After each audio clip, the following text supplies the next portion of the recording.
नारायण नारायण नारायण शिव नारायण नारायण नारायण शिव नारायण नारायण नारायण शिव नारायण नारायण शिव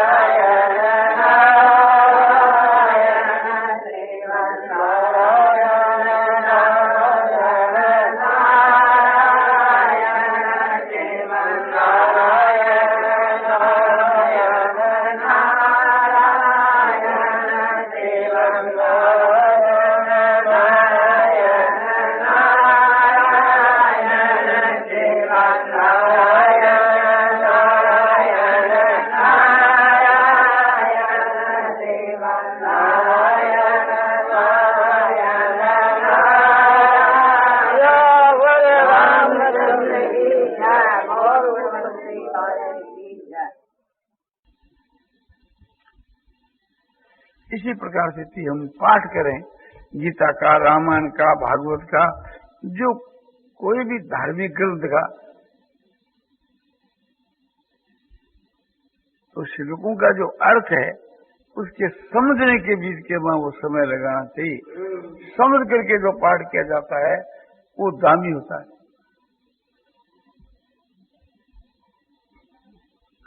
इसी प्रकार से हम पूजा करें तो वो मानसी करें कि या तो भगवान ही जाने कि हम भी जाने, तीसरे किसी आदमी को मालूम नहीं हो, गुप्त रूप से एकांत के वहां सावधानी के साथ में सचेत होकर के करें।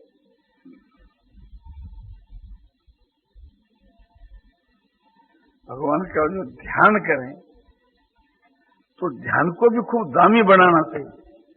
भगवान का जिस समय में ध्यान करें, ध्यान करने के समय के बीच के वहां साथ साथ में भगवान के गुणों की तरफ ख्याल डालना चाहिए, जो क्षमा है, दया है, शांति है, समता है, संतोष है, ज्ञान है, वैराग्य, परमात्मा में ये सब अनंत है। ऐसी तो परमात्मा के ध्यान करने में इस समय में इस तरफ दृष्टि डालनी चाहिए। जैसे मंदिर में गए और भगवान विष्णु का ध्यान किया, राम का ध्यान किया, तो राम के चरित्र को उस वक्त में याद कर रहे थे। उस चरित्र में, प्रत्येक चरित्र में से समझो कि गुण प्रभाव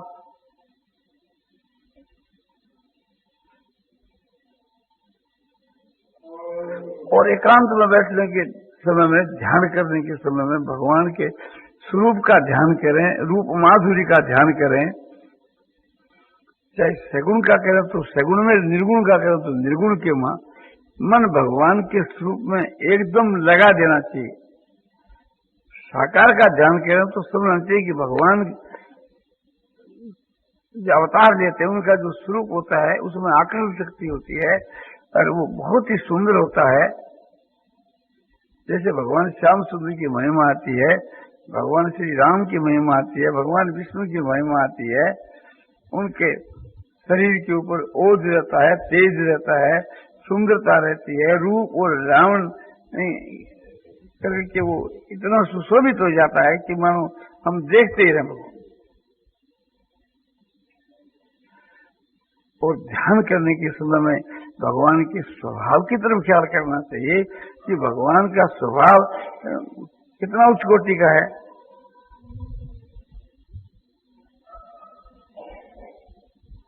भगवान का स्वभाव बड़ा सरल है और भगवान जो है सबके सुहृद हैं, बिना कारण दया प्रेम करने वाले।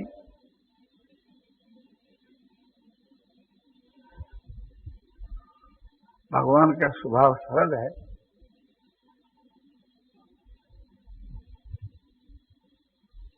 और हर वक्त हृदय भगवान का मानो प्रेम और आनंद से भरा हुआ हो। भगवान के नेत्रों के बीच के मां प्रेम चमकता है, वाणी के मां चरित्र में, भगवान के स्वरूप में, अंग अंग के बीच के मां भगवान का जो चेतन स्वरूप चिन्मयता का दिग्दर्शन होता रहता है।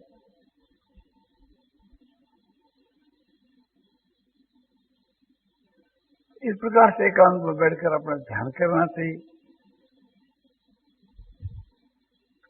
और बड़े प्रेम से पूजा करनी चाहिए। प्रत्यक्ष की मानसिक पूजा करनी चाहिए, गुरुपूर्व से करनी चाहिए और श्रद्धा भक्ति पूर्वक करनी चाहिए, निष्काम भाव से करनी चाहिए, तो बहुत जल्दी परमात्मा की प्राप्ति हो जाती है। भाव तो एक क्षण का काम, कोई निष्काम भाव, कोई बात की कामना नहीं करनी। श्रद्धा भगवान है ये निश्चय रखना, इसमें कुछ समय थोड़ा लगता है और कुछ भगवान से याचना नहीं करनी, ये निष्काम भाव है। तो एकांत के मां बैठ करके भगवान की स्तुति प्रार्थना करनी, कि जैसे अर्जुन ने गीता में की इस प्रकार से भगवान की स्तुति करनी। जैसे वेदों ने समझो कि रामायण के मां भगवान की स्तुति करी, इस प्रकार से भगवान की स्तुति है सुगानी। स्तुति का मतलब है कि भगवान के गुणों का गान करना। भगवान ऐसे हैं कि परम ब्रह्म, परम धाम है, पवित्रम परमं भवान, पुरुषम शाश्वतम दिव्यम आदि देव अजम विभुम।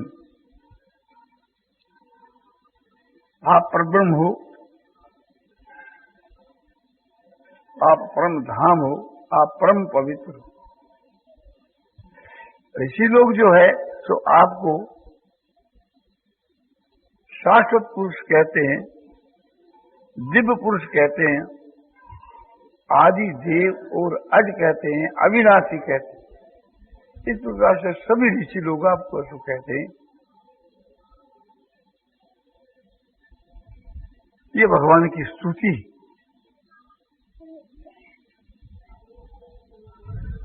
यं ब्रह्माण वरुणेन्द्र रुद्र मरुता सुनन्ति दिव्यैस्त्वैः वेदैः सांग पदः कर्मोपनिषदैः गायन्ति यं सामगाः ध्यानावस्थित तद्गतेन मनसा पश्यन्ति यं योगिनो यस्यान्तं न विदुः सुरासुरगणा देवाय तस्मै नमः। ये भगवान की स्तुति।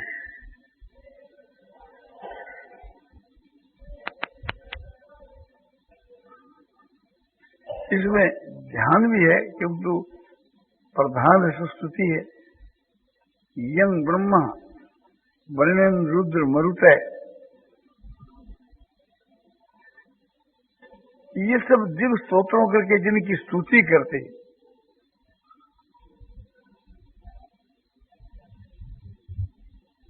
कौन? ब्रह्मा जो है, वरुण जो है, इंद्र जो है, मरुत माने वायु जो है,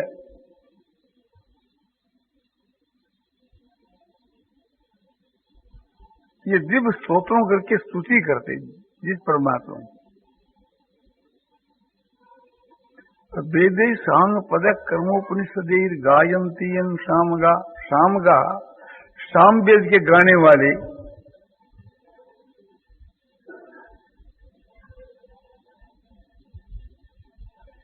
अंग और उपांग के सहित वेदों के द्वारा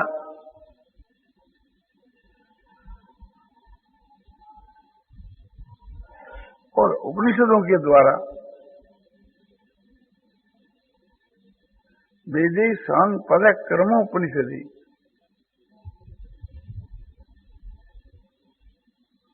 वेदों के जो अंग है, उपांग है, उपक्रम है, उनके द्वारा जो है जिनका गायन करते हैं यानी स्तुति करते हैं, जिनके गुणों का गायन करते हैं, तो ध्यानावस्थित तद्गतेन मनसा पश्यन्ति यं योगिनो। और ध्यानावस्था के अस्तित्व होकर के मन से योगी लोग जिसका अपने अंतःकरण के वहां ध्यान करते हैं, जिस परमात्मा का,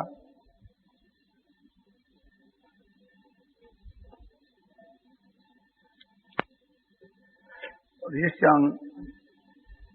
जिसका अंत नहीं जानते हैं, सुर और असुर,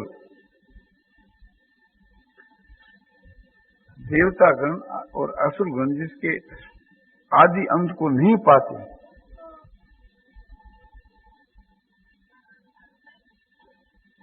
उसको हम नमस्कार करते हैं।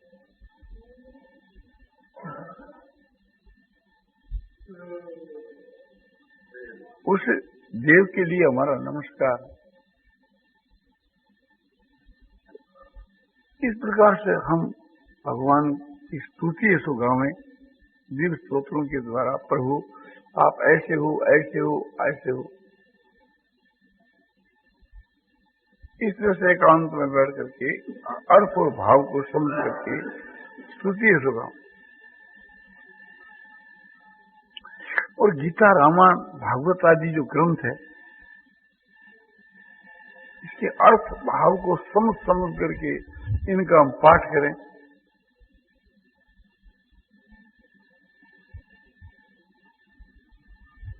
तो चित्त प्रफुल्लित हो जावे और बड़ी भारी शांति, बड़ा आनंद एकदम प्रत्यक्ष केमा मिले। चाहे आप नित्य प्रति 1 घंटा ही एकांत में बैठ करके ऐसा साधन करें जो आपको 6 महीनों के बीच के मां लाभ नहीं मिला, वो आपको 1 दिन के मां मिल सकता है। आप करके देख लें। इसमें तो कोई समय खर्च होता है। जितने समय में आप साधन करते हैं, बस उस समय का सुधार करें। आप अपना समय जिस काम के मानित प्रति बिताते हैं, समझो कि भजन साधन में और अपने व्यापार के मां या दलाली में या खेती के काम में या कोई भी जीविका के काम में आप अपना समय बिताते हैं, बस उसी प्रकार से करते रहिए। उसका फेरबदल करने की कोई जरूरत नहीं है। उसमें भाव बदल देना चाहिए। भाव बदल देने से वो चीज दामी बन जाती है। तो आपको कुछ करना नहीं पड़ा, न कोई पैसे खर्च करने पड़े, केवल अपने हृदय का भाव बदलना पड़ा। भाव ही प्रधान है। एक आदमी जब करता है, दान देता है, तब करता है, ईश्वर की भक्ति करता है, अनुष्ठान करता है, उसको पूछा जाए क्यों करता है, तो वो करता है एक प्रकार से दूसरे का अनिष्ट करने के लिए। तो वो घोर पाप करता है। देखने के बीच के में तो जप करना, दान देना, जप करना, तप करना, ये अच्छी बात प्रतीत होती है, किंतु उसका उद्देश्य जो है, उसका जो भाव है कि दूसरे के अनिष्ट करने का भाव है, इससे उसका खुद का अनिष्ट होता है और वो घोर नरकों के वहां जाता है। उसको ये समझाया जाए, रे क्या करता है तू, तो बड़ा भारी पाप कर रहा है। ये कर्म तो तू कर, किंतु अपनी आत्मा के कल्याण के लिए कर, मूर्ख दूसरे के अनिष्ट के लिए क्यों? तो वही कर्म मुक्ति के देने वाले हो जाते हैं, उसकी आत्मा का उद्धार हो जाता है। तो कर्म तो वही देने वाला हो जाता मुक्ति। इसी प्रकार से कि एक आदमी समझो कि आपने व्यापार करता है, और वो व्यापार क्यों करता है? रुपयों के लिए। तो उसका वो व्यापार खतरनाक है। और दूसरा भाई व्यापार करता है इसलिए कि परमात्मा के लिए, तो वो मुक्ति के देने वाला हो जाता है। वही व्यापार, वही हमारा क्रिय विक्रिय दुकानदारी जो है, वही हमारी दलाली जो है, वो एक प्रकार से मुक्ति के देने वाली बन जाती है, जब हम भाव बदल दें। एक आदमी जग, दान, तप, सेवा, पूजा पाठ, तीर्थ व्रत करता है, क्यों? कि पुत्र की प्राप्ति के लिए, पुत्र की प्राप्ति के उद्देश्य। और वो अपना भाव बदल दे रहे। कोई कह रहे पुत्र के लिए क्या करोगे? तो बोले धन के लिए। धन के लिए क्या करोगे? ये पुत्र और धन तो सब यहीं पड़े रहेंगे। उस परमात्मा की प्राप्ति के लिए करो, जैसा तुम कर रहे हो वैसा ही करो, किंतु भाव बदल दो तो बस उसका कल्याण हो जाता है। भाव बदलने से छोटे से छोटा काम जो है, भाव बदलने से उच्च कोटि का बन जाता है। इसलिए यह कहा जाता है कि आप जो कुछ काम करते हो, जो व्यापार करते हो या अपने नौकरी करते हो, दलाली करते हो या जो भी काम करते हो, उससे में भाव बदल देना चाहिए तो वो चीज दामे बन जाती।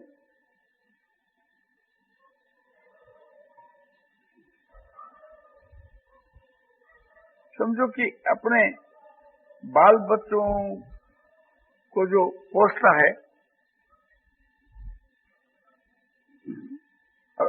उसका जब भाव बदल जाए तो बाल बच्चों का पोषण भी मुक्ति के देने वाला बन जाता। एक समझो कि कोई भी काम समझो कि झाड़ू देना जो है वो भी मुक्ति का हेतु बन जाता है भाव बदलने से। भिलनी क्या करती थी? सड़क बहारा करती थी, क्योंकि उसका उच्च कोटि का भाव था कि दूसरों को सुख पहुंचाना, इसलिए वो सड़क बहाती थी।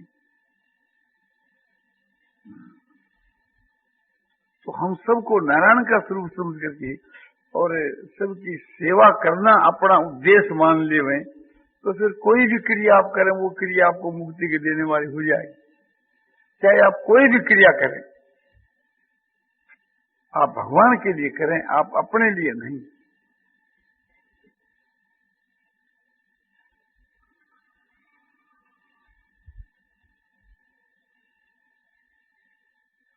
तो एकांत में बैठ करके घंटा, आधा घंटा, जितने काल तक आप साधन करें, तो भाव बदल करके करें तो वो चीज दामी हो जाती है।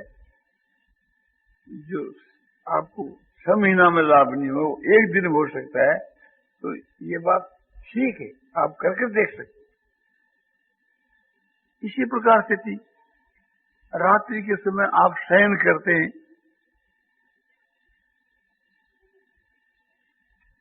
और बिछोनों में लेटने के बाद किसी करना आपको है ही नहीं।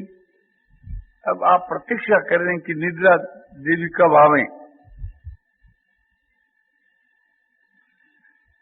क्योंकि उस समय के बीच के अपने भाव को बदल करके आप सोएं, तो बस एक प्रकार से रात्रि का जो समय है, निद्रा का समय है, उस साधन के रूप में परिणित हो जाएगा। मनुष्य जब सोता है तो संसार का, माने संसार के जो संकल्प इनको करता करता ही सोता है।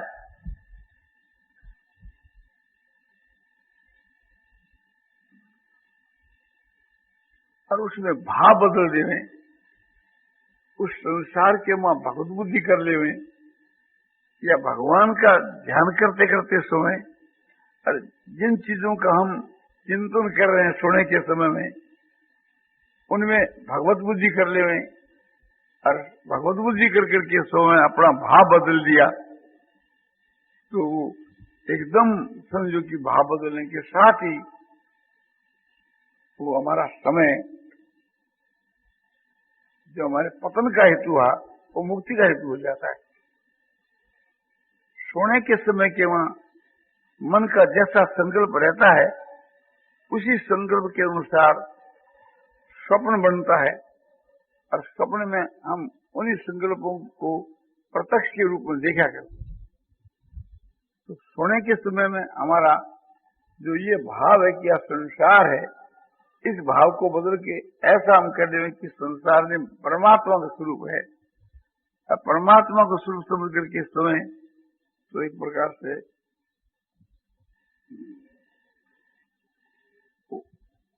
से वो संकल्प की संसार हमारे लिए मुक्ति के देने वाली हो जाती। इसी प्रकार से दिन भर जो हम काम करते हैं, चलते उठते बैठते खाते पीते सोते,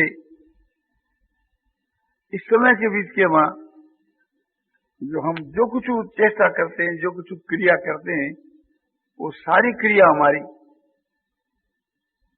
भाव बदलने के साथ भगवान की प्राप्ति के मां, भगवान के साक्षात प्राप्ति में हेतु हो जाती है और भगवान को प्राप्त करा देती है। ये भाव बदलने के साथ कि बस हम भगवान की सेवा कर रहे हैं, हमारी सारी क्रिया भगवान के लिए हो रही है, इतना ही भाव बदलना है।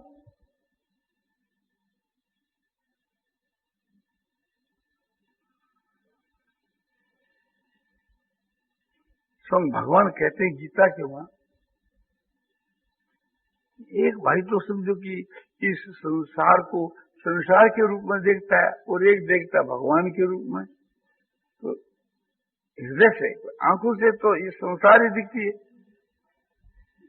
हृदय के भाव से भगवान कहते हैं कि योमांग पश्यति सर्वत्र और सर्वं च मयि पश्यति और तस्याहं न प्रणश्यामि और सत्यमेव न प्रणश्यति।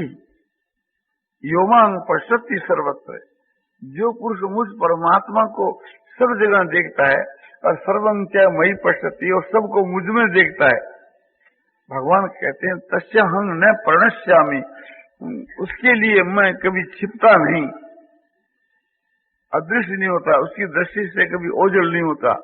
और सत्य में न प्रणश्यति, और वह मेरे दृष्टि से कभी ओझल नहीं होता, वह मुझको देखता रहता है और उसको मैं देखता रहता हूँ।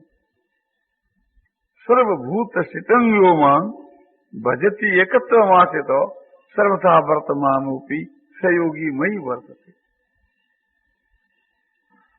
सारे भूतों के मां मैं जो स्थित हूं,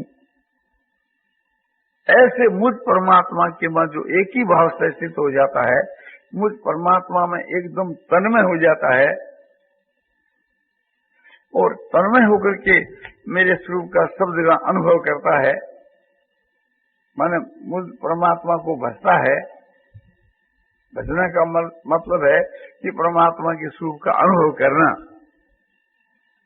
तो सर्वथा वर्तमानों भी संसार के वहां सदा सर्वदा कर्म करता हुआ भी वह मुझ परमात्मा में ही बरतता है, वो हर वक्त मुझ में ही रमण करता है। वो जो भी कुछ करे सर्वथा वर्तमानों की सब प्रकार से माने सदा सर्वदा कर्म करता हुआ भी वह मुझ परमात्मा की वही सो बरता है, मुझ में ही रमण करता है। भावी तो है संसार को परमात्मा का स्वरूप समझ करके और इनकी सेवा करना अपना भाव है, इस भाव से संसार को भजता है। तो समझो कि एक प्रकार से भगवान कहते हो मेरे में हर वक्त बरता है, मेरे में रमण कर रहा है। वो चाहे जो कुछ करो, वो चाहे एक प्रकार से भी अपने भोजन करता है या बच्चों का पालन पोषण करता है या व्यापार करता है या कोई भी काम करता है शरीर से, तो भगवान कहते हैं कि एक प्रकार से वो मुझ परमात्मा के में ही रमण करता है, मेरे में बरता है, संसार में नहीं बरता है। उनकी दृष्टि में तो संसार है ही नहीं, उनकी दृष्टि में तो मैं हूँ, तो मेरे में उसका बरतना है। लोगों की दृष्टि में है कि संसार में काम करता है, किंतु अपनी दृष्टि में तो ऐसा नहीं है।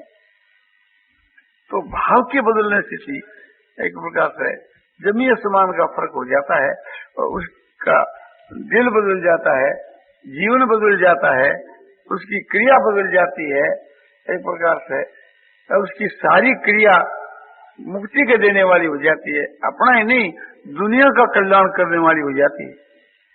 हम जो अच्छा काम करते हैं, दूसरे का जो उपकार करते हैं, वो इतना दामी नहीं है कि जितना एक प्रकार से समझो कि हम जो अच्छा काम करते हैं और उस अच्छे काम का एक दूसरे पर जो असर पड़ता है, उसकी जो हम सेवा कर रहे हैं वो सेवा, वो परम सेवा है। एक तो मनुष्य को हम समझो कि भोजन करा दिया या समझो उसकी थोड़ी सेवा कर दी,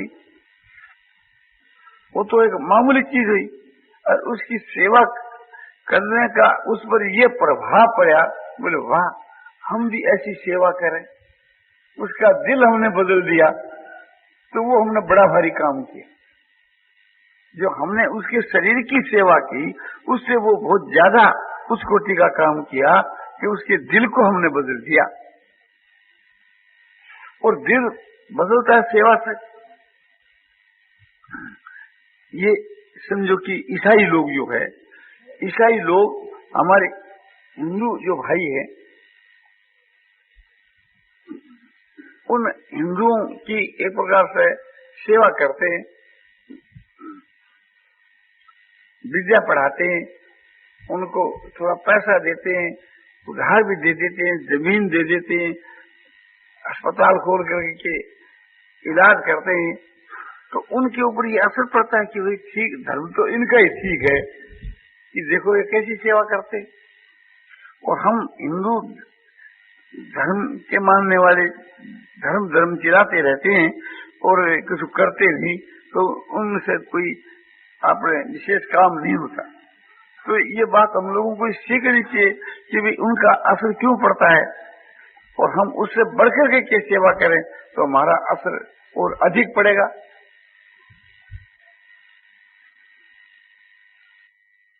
हम आपको कहेंगे कि दुखी जो है, अनाथ है, उनकी सेवा करनी चाहिए, तो उसका असर नहीं पड़ेगा। किंतु दुखी और अनाथ की हम सेवा करेंगे और ये आप देखेंगे तो उसकी एक प्रकार से आप पर छाप पड़ेगी।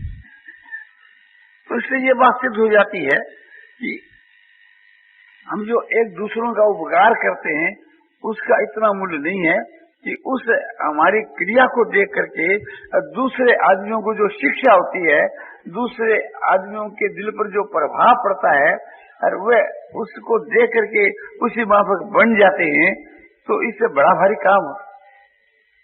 तो इस बात को ध्यान में रख करके हम लोगों को अपना सारा जीवन जो है तो उस कोटि में लगाना चाहिए। अपना जो तन है, मन है, धन है, जन है, सबको समझो कि परमात्मा की सेवा में लगा देना चाहिए। सबको नारायण का स्वरूप समझ करके सबकी सेवा में लगा देना चाहिए। और अपने दिल का जो भाव है, उच्च भाव, सब में भगवत बुद्धि है, उच्च भाव है। अपनी क्रिया के वहां जो निष्काम पन है वो उच्च भाव है। हम सबके साथ के वहां निष्काम भाव से प्रेम करते हैं, उच्च भाव है।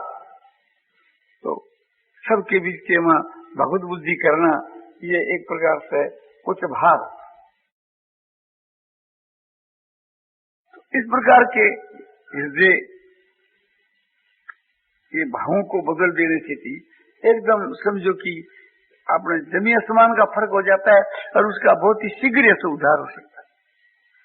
तो ये भाव की बात आपको बताई, भाव के बदलने की, कि जिसके बदलने से आपका जीवन बदल जाता है। नारायण नारायण नारायण श्रीमन नारायण नारायण श्रीमन नारायण नारायण श्रीमन नारायण नारायण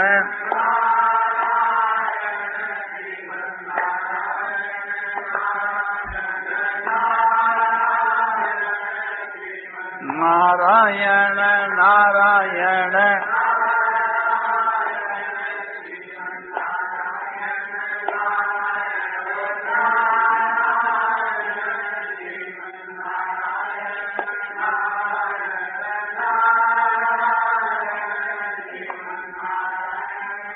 सियावर रामचंद्र की जय। मोर मुकुट बंसी वाले की। सारे क्रियाओं में भाव बदलने से जीवन बदलने विषय को यह व्याख्यान पुष्पी जयदयाल जी को इनका द्वारा आज मिति शाम शुक्ला त्रयोदशी को रात को 9 बजे करीब गीता प्रेस के लीला चित्र मंदिर में दिया गया।